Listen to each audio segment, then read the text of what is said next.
시몬 베드로가 이를 보고 예수의 무릎 아래 엎드려 이르되 주여 나를 떠나소서 나는 죄인이로소이다 하니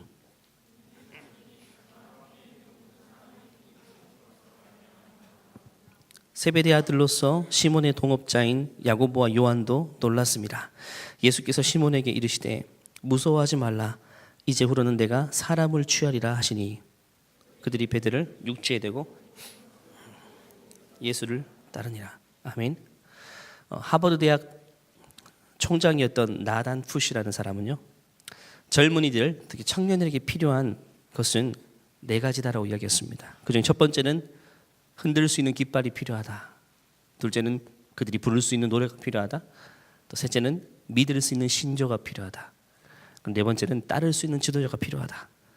다섯 번째로 함께 할 수 있는 친구가 필요하다라고 이야기하기도 했습니다. 저희 젊은 시절을 돌아보면 딱 이 말과 동일한 것 같아요. 굉장히 공감이 가는 말입니다. 젊을 때는요, 열정은 있지만 길을 몰라서 주저하게 돼요. 힘은 있습니다. 에너지는 있습니다. 가고 싶어요. 뭐든지 하고 싶은데 길을 알지 못해서 엉뚱한 곳을 따라가기도 합니다. 그래서 젊은이들은 향방을 모른 채 중요하지 않은 곳에 열정을 쏟아붓기도 하고 심지어 잘못된 곳에 목숨을 걸기도 합니다. 불과 한 세기도 지나지 않았어요. 얼마 전에 이 땅의 많은 청년들이 공산주의 이념에 심취되어서 그것이 마치 인생에 흔들어야 될 깃발인 양 흔들어댔습니다. 그것이 노래인 양 찬양했고 그것이 신조인 양 따랐고 그들의 지도자가 영도자인 양 그들에게 순종하고 목숨을 걸었습니다. 이 이념이 세상을 바꿀 수 있다. 그 결과 셀 수 없는 수많은 사람들이 서로 싸우고 죽이고 지구의 절반을 붉은 빛, 핏빛으로 물들였습니다. 결국 20대 청년의 때에 가장 중요한 것은요, 다시 말하지만 내가 한평생 흔들어야 될 깃발은 무엇인가, 이것을 잘 선택하는 것이 중요합니다. 이것은 무엇을 붙잡을까 하는 소망입니다. 소망. 두 번째는 내가 한평생 부를 노래는 무엇인가, 무엇을 바라볼까 하는 비전입니다. 비전. 무엇을 바라보며 살까, 내가 믿을 수 있는 신조는 무엇인가, 무엇을 따를까, 가치관의 문제입니다. 내가 따를 수 있는 지도자는 누구일까, 내가 누구를 위해 살고 누구를 위해 죽을까, 헌신의 대상을 말합니다. 이 네 가지가 발견되는 것이 우리 인생에 굉장히 중요한 것입니다. 오늘 성경을 보면요, 베드로와 안드레아 두 명이 등장하는데 이 두 형제가 자신의 인생에 있어서 한순간에 이 네 가지를 동시에 발견하게 된 사건이 등장합니다. 한순간에 말입니다. 안드레와 베드로는 형제였습니다. 그리고 직업은 어부였습니다. 집안 대대로 물고기를 잡는 어부였습니다. 물려받은 것은 배 한 척과 그물들입니다. 그들이 배운 것은 물고기를 잡는 노하우, 그 정도였습니다. 사도행전에 보면 동네 사람들이 변화된 베드로를 보고 했던 말이 있죠. 그가 학문 없는 범인인 줄 알았는데 이렇게 말합니다. 너 공부도 못했잖아, 이렇게 말합니다. 그런 걸 볼 때에 형 베드로와 동생 안드레는요, 학교 교육을 제대로 받지 못하고 어릴 때부터 아빠 손에 이제 데리고 다니면서 물고기 잡는 거 배우고 그렇게 자랐던 것 같아요. 배움의 기회가 별로 없었습니다. 평범한 어부입니다. 결국 이 두 형제에게는요, 평생 흔들어야 될 깃발은 뭡니까? 그물입니다. 그물. 평생 부를 노래는 풍어가, 물고기를 많이 잡는 풍어가. 믿고 따르는 신조는요, 오직 물고기를 많이 잡는 것이 인생의 목표와 가치관입니다. 따를 수 있는 지도자는요, 자기 자신밖에 없었습니다. 그런데 어느 날 그의 인생을 송두리째 바꿀 엄청난 사건을 맞이합니다. 그날은요, 여느 날과 같이 그물질을 하면서 물고기를 열심히 잡고 있었습니다. 연안 가까이서 그물질을 하고 있었어요. 배에 두 척이 함께 그물질을 하다가 그날따라 물고기가 너무너무 안 잡힙니다. 완전히 허탕을 쳤습니다. 밤새도록 그물을 내렸다 걷었다 했지만 허탕을 쳤습니다. 허탕. 여러분, 어부가 물고기 잡는데 허탕을 치면 굉장히 공허한 거 있죠. 왜냐하면 물고기 잡는 것은 프로입니다. 프로, 아마추어가 아닙니다. 그 일만큼은 자신 있어 하는 사람인데 그 일에 실패를 봤단 말이죠. 얼마나 절망이 컸을까요?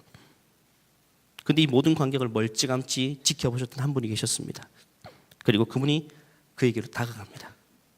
그때는 마침 밤새도록 물고기를 잡았는데 잡지 못해서 이제는 그물을 정리하고 그물을 털 때였습니다. 그리고 그때 예수님이 가까이 가셔서 배에 올라타십니다. 그물을 손질하고 털고 있을 때 배에 올라타십니다.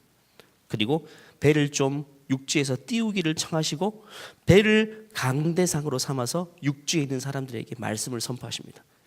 여기가 바다고 여기 육지입니다. 배를 육지에서 조금 띄우게 만들어서 예수님이 배에 서서 육지에 있는 사람들에게 말씀을 전하고 계십니다. 누가복음 5장 1절로 3절 말씀 한번 볼까요? 1절부터 3절 같이 한번 읽겠습니다. 무리가 몰려와서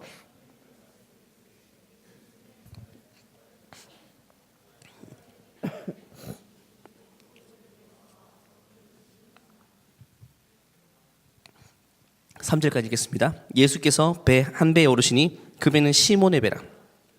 조금 떼기를 청하시고 앉으사 배에서 무리를 가르치셨다. 배에서 육지에 있는 사람들에게 가르치셨어요. 배에서 무리를 가르치셨다라고 말하죠. 그런데 이 가르침을 듣는 무리들, 육지에 있는 사람들은 예수님의 가르침을 직접 들었어요. 그런데 중요한 것은 예수님의 가르침을 가장 가까이서 들었던 사람은 배 위에 함께 올라타 있던 베드로입니다. 안드레입니다. 바로 옆에서 예수님의 눈빛을 보면서 그분의 말을 듣습니다.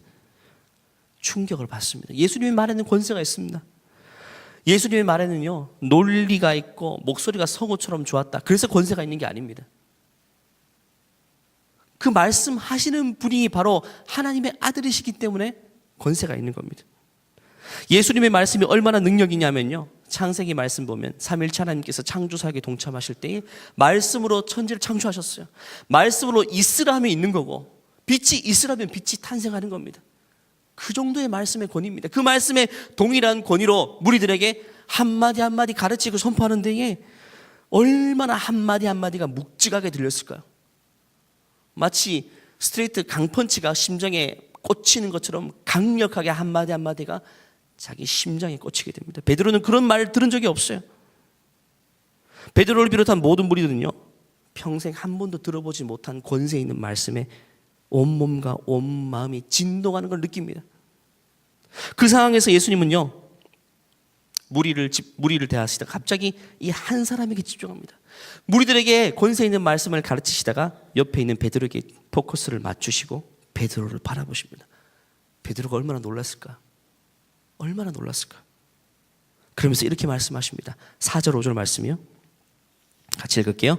말씀을 마치시고 시몬에게 이르시되 깊은 데로 가서 그물을 내려 고기를 잡으라.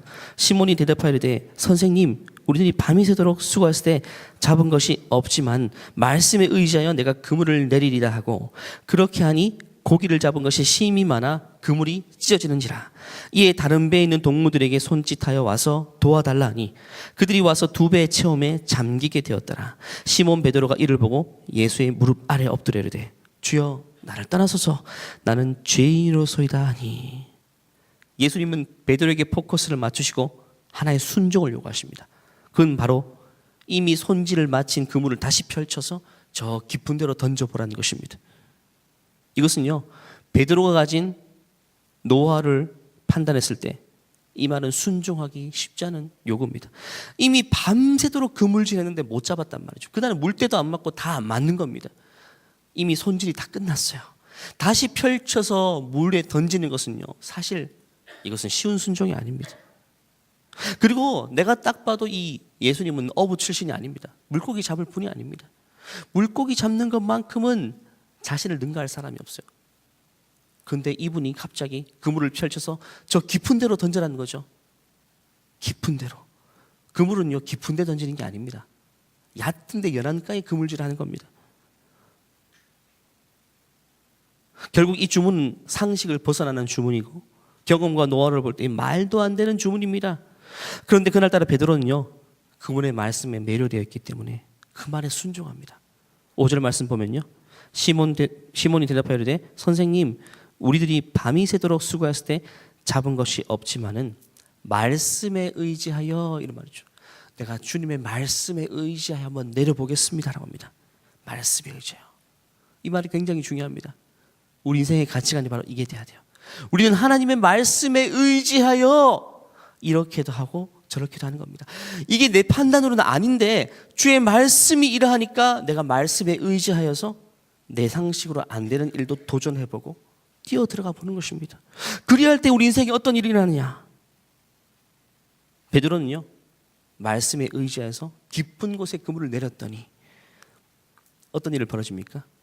평생 한 번도 보지 못한 광경이 눈앞에 펼쳐집니다.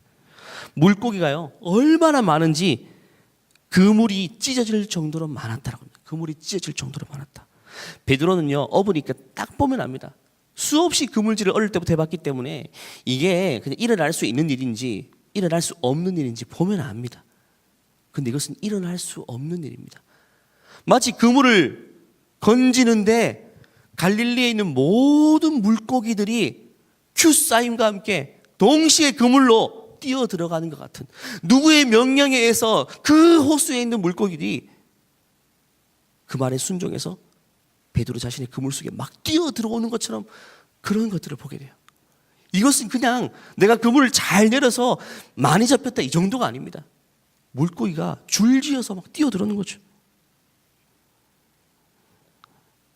이것은 그물이 물고기를 잡은 게 아니에요.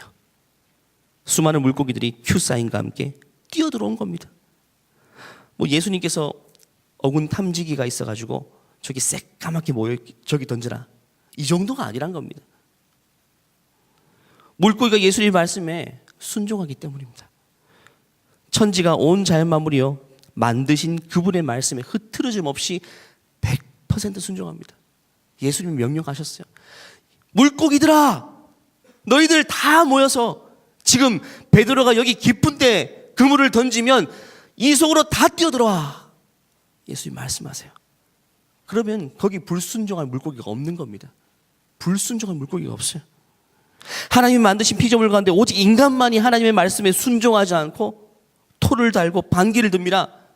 왜 들어가야 되는데요? 아, 주님 왜요? 갑자기 왜요? 토를 다는 사람은 인간밖에 없어요. 온 자연 만물 피조물들은 다 주님께 순종합니다. 노아의 방주 사건 아시죠? 노아의 방주에 동물들이 암수 한 쌍씩 들어왔죠. 그때 노아가 막 그물질을 하고 사냥을 해서 데려온 게 아닙니다. 주의 말씀에 순종한 모든 동물들이 한 쌍씩 걸어 들어옵니다. 설명되지 않는 부분이에요. 말씀에 순종하기 때문이에요. 마치 그와 같은 광경이에요. 이 물고기들이 그물 속에 막 뛰어들어오는 겁니다. 그러니까 찢어질 정도로 감당할 수 없어서 사람을 더 불러가지고 막 건지는 겁니다. 베드로는 충격을 받아요. 자신이 들은 그 말씀에도 이미 충격을 받았는데 눈앞에 펼쳐지는 이 광경 보니까 소름이 끼치는 거예요. 두 눈으로 목격하고도 믿겨지지가 않는 겁니다. 감정이 교차합니다. 황홀하기도 하고 두렵기도 해요. 뭐가 두렵습니까? 이분이 메시아라는 겁니다. 이분이 하나님의 아들인 겁니다. 이런 능력을 베풀 사람은 인간이 아니라 하나님의 아들인데 내가 그분 앞에 서 있으니까 얼마나 두려워요. 자신의 삶을 알잖아요. 내가 어제 했던 행동을 알고 내가 오늘 친구들과 했던 말들을 아는데 얼마나 두려울까요? 그분을 끌어오면서 그는 얼마나 많은 생각을 했을까요? 과연 이분은 누구일까? 이분은 과연 어떤 분이길래 내 인생을 송두리째 흔들어 놓는가? 한편으로는 두렵다. 그래서 이 자리를 피하고 싶다. 한편으로는 내가 이분과 함께하면 내 인생 정말 대박 날 것 같은 그런 소망도 함께 들었을 거예요. 야, 이분 따라가면 내 인생 대박 나겠다. 그때 예수님이 이렇게 말씀하십니다. 마음을 읽은 것 같아요. 9절부터 11절입니다. 같이 읽을게요. 이는 자기 및 자기와 함께 있는 모든 사람이 고기 잡힌 것으로 말미암아 놀라고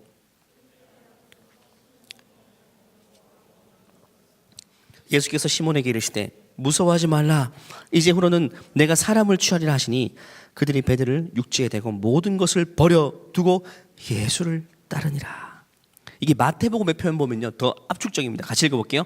말씀하시되 나를 따라오라. 내가 너희를 사람을 낚는 어부가 되게 하니라 하시니. 예수님이 베드로를 찾아오신 이유가 뭘까요? 그로 하여금 세계 최고의 어부가 되게 하기 위해서 그겁니까? 아니죠. 내가 너를 세계 최고로 만들어주겠다 이게 아닙니다. 그 목적은요 베드로를 제자로 부르시기 위함이에요. 너 나를 따라와서 내 제자해. 이것이 부르심의 목적입니다. 우리가 착각하는 게 있습니다. 예수님이 우리를 찾아오신 이유가 고작 우리를 최고로 만들기 위해서 그 정도가 아니란 겁니다. 내가 꿈꾸는 그 일을 이루어 주시고 내가 하고자 하는 그 분야에 최고가 되게 하기 위해서 우리를 찾아오시는 고작 그 정도가 아니란 것입니다. 우리를 완전 뒤집어 놓기 위해서 우리를 찾아오신다는 겁니다. 예수님이 베드로를 찾아오신 목적은요 제자로 부르시기 위해서. 인생 자체를 뒤집어 놓으시기 위해서 부르신 겁니다. 그렇기 때문에 결국 우리가 예수를 믿는 목적, 그것은 우리의 성공이 되어서는 안 됩니다. 우리가 예수님을 따르는 그것이 우리 인생의 목적이 되어야 돼요. 우리가 예수님 믿는 이유가 고작 내가 하는 일에 잘 되고 성공하고 남들보다 더 빨리 그 길까지 도달하고 이 도움받기 위해 예수님 믿는 것이라면 여러분 예수님을 잘못 만난 겁니다. 예수님은 우리 인생에 도우미로 오신 게 아닙니다. 도우미로 오신 게 아니에요. 우리 인생을 흔들어 놓기 위해 오신 겁니다. 송두리째 인생을 뒤집어 놓기 위해 오신 겁니다. 만약에 그 정도로 주님이 우리를 찾아오셨다면 예수님이 그냥 베드로를 찾아가서 야, 그물 이런 거 쓰고 여기 던지지 말고 앞으로 여기 던져. 갈릴리 호수에는 여기 물고기가 많으니까. 이 정도 가르치고 떠났을 겁니다. 그게 아니란 겁니다. 제자로 부르셨어요. 제자로 부르셨어요. 그러니까 어떻게 합니까? 배와 그물을 버려두었어요. 생전 그런 만선을 경험하지 못했고 그런 많은 물고기를 보지 못했는데 딱 버려두고 예수님을 쫓았어요. 베드로는 부르심 앞에 순종합니다. 20절 다시 말씀 보니까요. 그들이 곧 그물을 버려두고 예수님을 따르니라. 그물 버려두는 게 쉬울 것 같아요, 여러분. 쉽지 않습니다. 그물과 배를 버려두고 예수님을 따랐다는 것. 그들은 왜 모든 것을 버려두고 예수님을 따른 것일까요? 그는 드디어 이 네 가지를 발견했기 때문이에요. 아까 말했던 하버드 총장 나단 푸시가 말했던 말.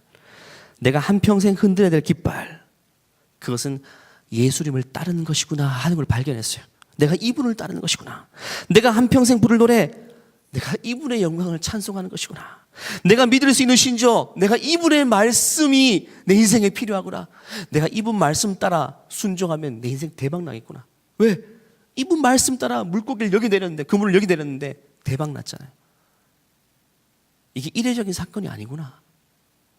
내가 따를 수 있는 지도자가 누구냐? 바로 이분이 내 평생 따라야 될 지도자구나.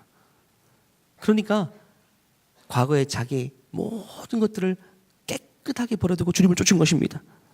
그리고 그때부터 베드로와 그의 동생 안드레는요, 이전과 180도 전혀 다른 인생을 살아가게 됩니다. 어부로서의 삶이 아닌 예수님의 제자로서의 삶, 물고기 낚는 삶이 아닌 사람을 낚는 인생.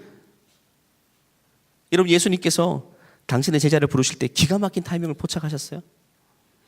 아마 베드로가 그날따라 물고기를 못 잡았죠. 근데 어느 날처럼 만선이었어요. 물고기가 너무너무 많이 잡혔어요. 마치 그때 예수님이 베드로에게 찾아갔다면 아마 베드로는요, 예수님의 소리에 귀가 안 들어왔을 거예요. 예수님이 뭐라고 하든 그 말이 귀에 안 들어왔을 겁니다. 물고기 주워 담기 위해서 나는 최고의 어부야. 난 앞으로 대박 날 거야. 나는 배도 사고 집도 살 수 있을 거야. 막 이런 기대. 이것 때문에 주의 말씀이 가렸을 것입니다. 근데 예수님은요, 그런 타이밍에 찾아가지 않습니다. 언제 찾아가시죠? 절망 중에 찾아가십니다. 절망 중에 찾아가십니다. 베드로는 그날따라 물고기를 한 마리도 못 잡았죠. 자신이 유일하게 물려받은 일이 그 일이고 배운 게 그것인데 그게 잘 안 됐다는 거죠. 마음이 얼마나 큰 절망이 찾아왔을까. 여러분, 4년 전공하고 3년 대학원 다녔어요. 7년 동안 공부했는데 그 전공 실패했어요. 얻은 성과가 없고 인정받지 못했어요. 얼마나 큰 절망이 밀려올까요? 그와 같은 것입니다. 근데 중요한 것은요, 그 깊은 절망에 빠져있는, 실패감에 사로잡혀 있는 그때에 그 기가 막힌 타이밍에 예수님이 찾아오셨다는 것입니다. 주님은 우리가 절망에 빠져 스스로 헤어나지 못할 때 주로 우리를 찾아오세요. 저도 20살 때 정말 타이밍이 기가 막혔어요. 너무 공허하고 허탈해서 잔디밭에 완전 그냥 한숨 지으면서 딱 앉아 있었어요. 한숨 지으면서. 소망 없습니다. 대학이 재미가 없어요. 내가 원하던 대학도 아니었습니다. 소망이 없어요. 완전 마음이 텅 빈 채로 공허했을 그때입니다. 미래가 보이지 않고. 그때 한 분이 저를 찾아오셨어요. 기가 막힌 타이밍에. 그러니까 그분의 말이 귀에 들린 겁니다. 그분의 말이 귀에 들렸어요. 누가 저에게 찾아와서 학생 10분만 시간을 내달라고. 만약에 그때 제가 대학생활도 재밌고 오늘 저녁에 미팅이 잡혀있고 막 그러면 누가 나에게 10분을 달라 했을 때 어떻게 말했을까요? 말도 안 되죠. 10초도 시간을 안 줍니다, 저는요. 근데 그때는요, 10분이고 1시간이고 다 줄 수 있어요. 너무 공허하기 때문에. 누군가가 필요했기 때문에 주님이 기가 막힌 그 타이밍에 들어오시더라고요. 결국 절망은요, 주님을 만나는 기회이자 통로가 될 수 있어요. 여러분, 실패, 한숨 짓는 것, 주님이 그 타이밍에 우리를 찾아오실 때가 굉장히 많다는 것입니다. 지금 이 자리에 여러 가지 일로 힘들어하는 분이 있습니까? 한 해의 마지막 12월이 끝자락입니다. 한 해를 돌아볼 때 여러 가지 일들 뜻대로 되지 않고 막 꼬이고 꼬였어요. 절망감과 실패감, 올해가 실패했기 때문에 내년도 기대되지 않습니다. 그런 분들이 이 자리에 있습니까? 어쩌면 지금 이 시간 예수님께서 여러분을 찾아오시기 위해서 여러분의 인생에 두신 절호의 찬스가 될 수 있습니다. 주님을 향해 마음을 열고 오늘 예수님께서 여러분을 제자로 부르실 때에 그 부르심에 오늘 베드로처럼 반응할 수 있는 여러분 되기를 간절히 축원합니다. 여러분, 그렇다면 우리가 절망 중에 예수님을 만나게 될 때에 우리 인생에 어떤 변화가 찾아오게 될까요? 절망을 통해 주님은 우리에게 더 큰 소망을 주십니다. 더 큰 소망을 주세요. 예수님은 절망 중에 우리를 찾아오시지만 우리가 그 부르심에 반응하게 되면 우리에게는 더 위대한 소망이 주어집니다. 결국 예수님의 목적은요, 절망 그대로에 머물러 있게 하는 것이 아니라 더 큰 소망을 주십니다. 작은 절망을 던져주시고 그것을 통해서 더 위대한 소망을 발견하게 하십니다. 여러분, 베드로가 하룻밤 물고기를 완전 못 잡았어요. 작은 절망입니다. 그 작은 절망이 결국 인생을 변화시킨 예수님의 제자로 부름받은 더 위대한 소망을 얻게 한 통로가 되었다는 것입니다. 여러분의 인생에 찾아오는 작은 절망들을 부담스러워하지 마십시오. 두려워하지 마십시오. 하나님이 그것조차 우리 인생에 사용하신다는 거죠. 마태복음 4장 19절 말씀 보면요, 아까 이 말씀이요, 말씀하시되 나를 따라오라. 내가 너희를 사람을 낚는 어부가 되게 하시리라. 절망에 사무쳐 있는 베드로에게 주신 말씀이에요. 절망에 사무친 이 말이 베드로에게 소망이 됐다는 겁니다. 절망에 사무쳐 있는데 이 말이 베드로에게 소망이 되었어요. 나 물고기 한 마리도 못 잡았는데, 안 되는데, 근데 주님이 주신 말이 뭡니까? 네가 이제 사람을 낚는 어부가 되겠다. 사람을 낚는다고? 사람을 낚는다고? 내가 이분을 따라다니면 사람을 낚는 인생, 들어본 적도 없는 새로운 비전입니다. 이런 직업도 들어본 적이 없어. 사람을 낚는 게 뭘까? 하지만 마음속에 감당할 수 없는 소망이 막 물밀듯이 밀려온다는 거예요. 그러니까 배와 그물을 버려둔 것이겠죠. 이전까지는 물고기 제일 많이 낚는 것이 소망이었어요. 이제는 사람을 낚는 어부가 되는 게 그게 새로운 소망으로 주어집니다. 우리 인생도 마찬가지죠. 예수님 만나기 전에 우리 인생의 소망이 뭡니까? 고작 남들만큼 잘 먹고 잘 사는 것입니다. 아무리 거창하게 포장해도요, 근본 목적은 잘 먹고 잘 사는 것입니다. 이걸 초월할 수 있는 사람이 없습니다. 이 모든 것에 우리의 꿈과 우리의 미래가 한계 지어집니다. 그래서 행복하게 사는 것입니다. 남들보다 인정받고 원하는 것 있고 원하는 것 먹고 원하는 곳에 사는 것, 이게 모든 사람의 소망 아니겠습니까? 그것을 초월할 수 있는 사람은 없습니다.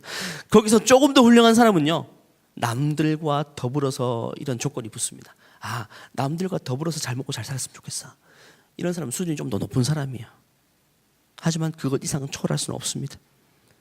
베드로도 마찬가지였어요. 물고기 많이 잡아서 가능하다면 배 한 척을 더 큰 걸로 사고, 가능하다면 정말 사랑스러운 아내를 만나서 집도 내 손으로 지어서 알콩달콩 잘 사는 것, 이 정도가 그가 꿀 수 있는 최고의 맥시멈의 꿈입니다. 그런데 예수님은 한 번도 들어보지 못한 새로운 차원의 꿈을 주신다는 거예요. 사람을 낚는 어부. 잘 먹고 잘 사는 꿈은요, 이 땅에 속한 꿈입니다. 하지만 영혼을 구원하는 꿈은 하늘에 속한 꿈입니다. 차원이 다른 미션입니다. 예수님은 베드로를 하늘나라의 일꾼으로 고용하신 겁니다. 하늘나라의 꿈을 주시며 하늘나라의 일꾼으로 고용하십니다. 베드로는 이제 주식회사 하늘의 신입사원으로 입사한 겁니다. 찾아가서 우리 회사에 입사해. 우리 회사는 이 땅을 위해 일하는 것이 아니라 하늘을 위해 일하는 것이야. 너 입사해. 멤버십이 하늘에 있고 업무와 보상도 하늘에 속한 보상을 주시는 엄청난 회사입니다. 그리고 하나님께서는요, 베드로를 고용하시고 그가 이 땅에서 하늘의 일을 펼칠 수 있도록 모든 자원을 공급해 주십니다. 베드로요, 결혼도 잘했고 장가도 잘 가고 잘 살았습니다. 여러분, 그래서 베드로는 남들처럼 결혼도 하고 행복하게 살았어요. 하지만 베드로의 관심은 늘 여권에 있었습니다. 그리고 훗날 베드로는요, 성도들이 로마의 잔혹한 핍박을 받았을 때 교회의 최고 지도자로서 교회와 성도를 위해 헌신했고, 결국에는요 살아생전에 수많은 사람을 주님께로 인도했고, 마지막 모습도 로마에서 십자가에 거꾸로 달려 예수님처럼 순교하는 인생을 살게 되었어요. 위대한 인생을 살게 되었어요. 사랑하는 여러분, 이것이 제자의 삶이에요. 예수님은 여러분 모두를 당신의 제자로 부르신다는 사실을 기억해야 돼요. 오늘 우리가 수료한 제자반 멤버들은요, 이젠 주식회사 하늘에 입사해서 신입사원 연수를 1년 동안 받은 겁니다. 이제는 본격적으로 이 땅에 속하지 않고 하늘에 속한 일들을 감당하며 그 땅을 위해 살아가는 것입니다. 그렇기 때문에 우리는 과거와 같이 살 수가 없습니다. 과거와 동일하게 살 수 없어요. 과거의 인생의 목적을 정리하고 이제는 새로운 목적을 가지고 살아야 돼요. 과거에 내가 이것을 꿈꿨다면, 고작 잘 먹고 잘 사는 걸 꿈꿨다면, 이제는 그것을 깔끔하게 내려놓고 이제는 하늘의 목적을 두고 살아야 된다는 것입니다. 여러분, 우리가 예수님을 믿고 있다면요, 필연적으로 우리는 예수님의 제자로 부름받은 것입니다. 예수님을 둘러싼 수많은 무리들이 있었습니다. 예수님의 주위를 가는 곳마다 맴돌 그 무리들이 있었어요. 그런 존재로 우리는 부름받지 않았어요. 예수님을 갈 때마다 무리들이 애워쌌는데 그런 무리 중에 한 사람으로 주님은 우리를 불러오지 않았습니다. 우리 모두는 하나님 나라의 주인공이자 예수님의 참 제자로 부름받았다는 사실입니다. 여러분, 결코 들러리가 아닙니다. 주인공이에요. 메인입니다. 한 사람 한 사람 주님은 그렇게 지금도 여러분을 부르고 계십니다. 성령아, 나를 따라와. 내가 너로 사람 낚는 어부가 되게 하겠다. 지은아, 내가 너로 사람 낚는 어부가 되게 하겠다. 나를 따라와. 지금도 제자로 부르십니다. 야, 너 나 따라오면서 숫자 좀 채워줘. 이 무리들이 한 1000명이 필요한데 여기 좀 채워줘. 이런 들러리가 아닙니다. 제자로 부르십니다. 제자로 부르십니다. 예수님 지금도 여러분을 찾아오십니다. 과거에 여러분의 삶이 어떠했던지, 신앙의 연수가 얼마나 있던지, 여러분이 어떤 배경 속에 자라났던지, 뭘 자라는지 아무것도 필요 없습니다. 주님이 부르신다는 것이 중요합니다. 그 부름에 응답한다는 것이 중요하다는 것입니다. 예수님은 지금도 여러분을 찾아오십니다. 여러분이 그 자리에 머물러 있지 않길 바라요. 그 자리에서 여러분을 불러내십니다. 무리의 자리에서 제자의 자리로 불러내십니다. 여러분, 무리와 제자의 차이가 뭡니까? 무리들은요, 예수님과 개인적인 관계가 없습니다. 그냥 예수님의 팬입니다. 아, 예수님 좋아요. 개인적인 관계가 없어요. 근데 제자들은요, 예수님과 직접 대화하죠. 직접 대화합니다. 제자의 특권입니다. 예수님 우리를 제자로 부르셨다는 겁니다. 무리들은 사명이 없어요. 예수님이 좋아서 웅성웅성하면 따라다니는 게 무리입니다. 그런데 제자에게는요, 사명이 있습니다. 사명이 있다는 것입니다. 저와 여러분은 제자입니다. 제자입니다. 예수님과 개인적인 관계를 맺어야 됩니다. 개인적으로 기도를 통해 대화하는 것입니다. 예수님께로부터 개인적인 사명을 받아야 됩니다. 예수님께서 우리를 제자로 부르실 때에 몇 가지 특징이 있습니다. 첫 번째는 예수님이 제자를 먼저 선택하고 불러주셨다는 겁니다. 요한복음 6장 44절 말씀 보면 이런 말씀이 있습니다. 같이 읽어볼게요. 나를 보내신 아버지께서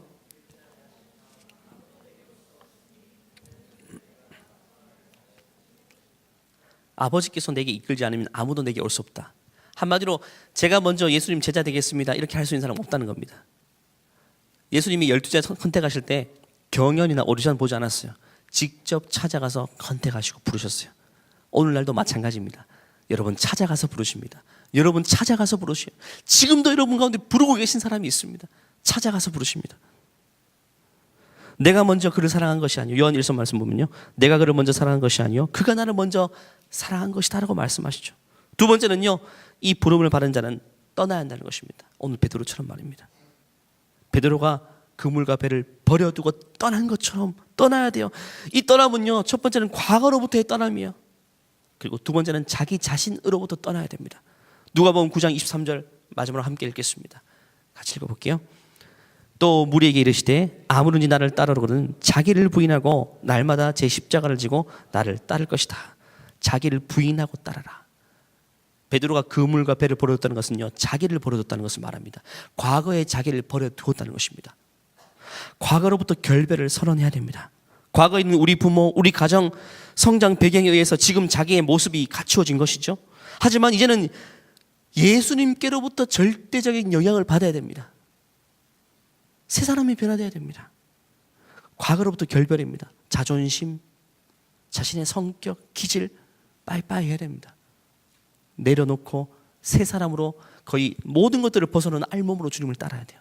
그러면 주님이 우리에게 새 옷을 입혀주신다는 것입니다. 제자는 스승의 삶을 본받는 자입니다. 스승의 모든 것을 흡수하고 자신의 삶으로 스승의 삶을 살아내는 자가 제자입니다. 그래서 예수님의 제자로 부름받은 우리 모두에게는 해서는 안 될 말이 있습니다. 마지막입니다, 여러분. 해서는 안 될 말. 이런 말 하지 마세요. 그건 제 스타일이 아닙니다. 이런 말. 제 스타일 아니란 말은요, 어울리지 않습니다. 예수님이 제 스타일도 과거의 내 모습이에요. 버려두고 주님을 따라야 돼요. 버려두고 주님을 따라야 돼요. 저는 원래 그런 체질 아니에요. 이것도 버려두고 주님을 따라야 됩니다. 주님이 가라면 가야 돼요. 그게 내 스타일이 아니고 내 성격이 아니라도. 저는 그런 성격 아니에요. 이것도 제자에는 어울리지 않는 말입니다.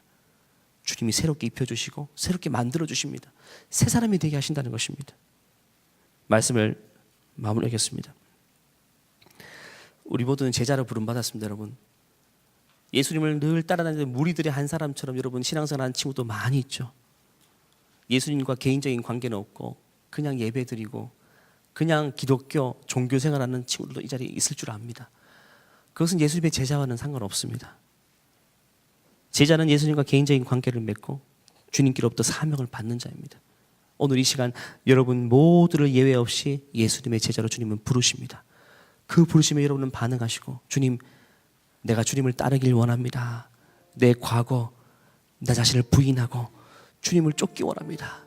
오늘 베드로의 인생을 완전히 새롭게 인도하신 것처럼 주님 나에게도 새로운 꿈을 주시고 새로운 비전을 주시고 이 땅에 속한 것이 아닌 그냥 고작 잘 먹고 잘 사는 그 정도 수준이 아닌 내 인생의 새로운 비전을 보여주시옵소서. 이렇게 기도하고 그 부르심에 따를 수 있는 여러분 되기를 바랍니다. 함께 기도하겠습니다. 주님, 주님 닮기 원합니다. 주님 보기를 원합니다. 정말 예수님 닮기 원합니다. 주님, 하나님 우리를 제자로 부르셨는데 내 삶을 보면 너무 예수님과 어울리지 않는 내 모습을 보게 됩니다. 하나님, 주님을 닮기 원하고 주님께로부터 배우기를 원합니다. 오늘 베드로의 모습처럼 주님, 베드로가 자기의 과거의 전부였던 그물과 배를 다 버려두었던 것처럼 그리고 주님을 따랐던 것처럼 하나님, 내 인생 이 시간 빈손으로 빈 마음으로 주님을 따르기를 원합니다. 내 인생을 새롭게 해주시고 주님의 제자로 새롭게 거듭날 수 있도록 은혜를 베풀어 주시옵소서. 주님께 감사하며 거룩하신 예수님의 이름으로 기도하옵나이다. 아멘.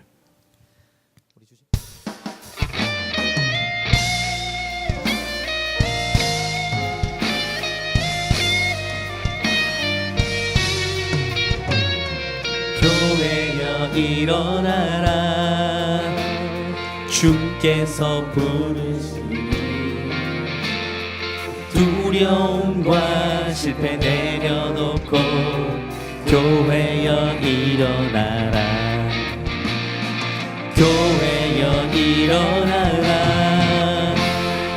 주께서 보내시니 우릴 부르신 삶의 자리에서 교회여 일어나라. 우린 세상의 빛, 하나님의 편지, 주의 교회 세상이 줄 보리라. 일어나라 아버지 사랑으로, 아버지 능력으로 서로 하나 되어 그 빛을 비추라. 노래하라 아버지의 사랑을, 아버지의 크심을 이 삶의 노래로 주님을 나타내라. 일어나라 아버지 사랑으로, 아버지 능력으로 서로 하나 되어 그 빛을 비추라. 노래하라 아버지의 사랑을, 아버지의 크심을 이 삶의 노래로 주님을 나타내라. 일어나라.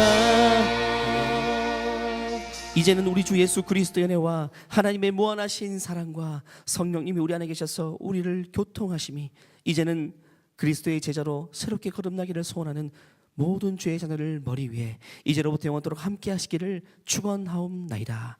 아멘.